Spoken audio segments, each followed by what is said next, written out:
आज फिर आ गए तुम लोग। आज कहाँ जलाओगे मुझे? और अब की बार ये कैसे भरोसा दिलाओगे कि ये फिर नहीं होगा?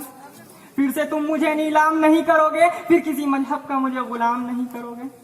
मैं अक्सर जा मिलता हूँ उन लाशों से जो अब भी नहीं सोए कब्रिस्तान की उन सुरंगों में, जिन्हें तुमने जलाया था उस रोज दंगों में।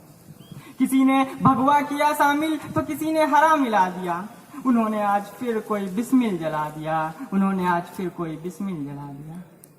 सुनकर ये दास्तां जग सारा है अचंभों में, सुनकर ये दास्तां जग सारा है अचंभों में, कि एक रंग अमन का भी है शामिल मेरे इन तीन रंगों में। लगता है अब भी नहीं पहचाना तुमने। होता है अक्सर लोग मरे हुए लोगों को भूल जाया करते हैं, पर तुम मुझे इतनी आसानी से मत भूलो। मैं शहीदों की शहादत हूँ जिसे सजाया था तुमने उमंगों से। मैं तुम्हारी आजादी की अमानत हूँ, मैं जलकर भी हर रोज इस नफरत की आग में कई दिनों में अब भी सलामत हूँ। हाँ, मैं शौर्य, अमन और आजादी के रंगों में रंगा हूँ, जिसे फहराया था कारगिल पर मैं वो विजय पतंगा हूँ। मगर तुम्हारी बेगैरती का आलम तो देखो, मैं यहाँ खड़ा हूँ और नंगा हूँ, अब तो पहचान लो मुझे, मैं तिरंगा हूँ, मैं तिरंगा हूँ, मैं तिरंगा हूँ। Today we need to understand about patriotism. What is actually means of patriotism? Does it mean just salute in a title of a national flag on 15th of August or 26th of January? Or does it mean sorting some slogan in front of flag after winning a cricket match? No, friends.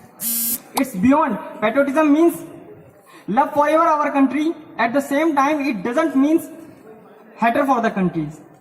Today I speak about patriotism. My heart is recall those patriotic Mahatma Gandhi, Chacha Nehru, Subhash Chandra Bose, Bhagat Singh, Jhansi की रानी and many more. They are the pride of the nation. एक बाप नहीं चाहता कि उसके घर में भी एक बेटी आए। हाँ, ये सच है। एक बाप नहीं चाहता कि उसके घर में भी एक बेटी आए जो सिर्फ वो दे सके ऐसी खुशियों की पेटी आए। वो नहीं चाहता उसके घर में भी एक परी हो जो नन्ही सी मुस्कान लिए उसके सामने खड़ी हो। वजह ये नहीं है कि वो उसे पढ़ाएगा कैसे, वजह ये भी नहीं है कि वो उसकी शादी कराएगा कैसे, वजह कुछ और है। वजह ये है कि कहीं उसकी इज्जत तार तार ना हो जाए, उसे डर है कि कहीं उसकी बेटी का बलात्कार ना हो जाए। अरे ये सब सोचकर कौन बाप चाहेगा कि उसके घर में भी एक बेटी हो जो छाती से लगे उसके गोद में बैठी हो। पर अब और नहीं, अब हर आदमी को टोकना होगा, आतंकवाद से पहले इन जंगलियों को रोकना होगा। अब नारे नहीं लगाने हैं इंसाफ के, आवाज नहीं जगानी है इस बिकी हुई सरकार से। अब तो खुद ही सब्र की सीमा लांघनी होगी और ऐसे जानवरों में अब खुद ही गोली मारनी होगी। सच कहूं तो ये पेड़, ये पौधे, ये शाखें भी परेशान हो जाएं। सच कहूं तो ये पेड़, ये पौधे, ये शाखें भी परेशान हो जाएं अगर परिंदे भी हिंदू और मुसलमान हो जाएं। न मस्जिद को जानते हैं न सिवालों को जानते हैं, अरे न मस्जिद को जानते हैं न सिवालों को जानते हैं। साहब, जो भूखे पेट होते हैं ना, वो सिर्फ निवालों को जानते हैं। मेरा यही अंदाज जमाने को खलता है कि हवा के साथ मेरा चिराग क्यों जलता है।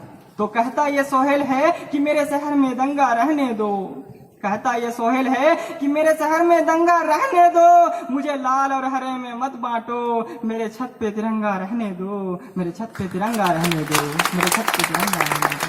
जय हिंद, जय भारत।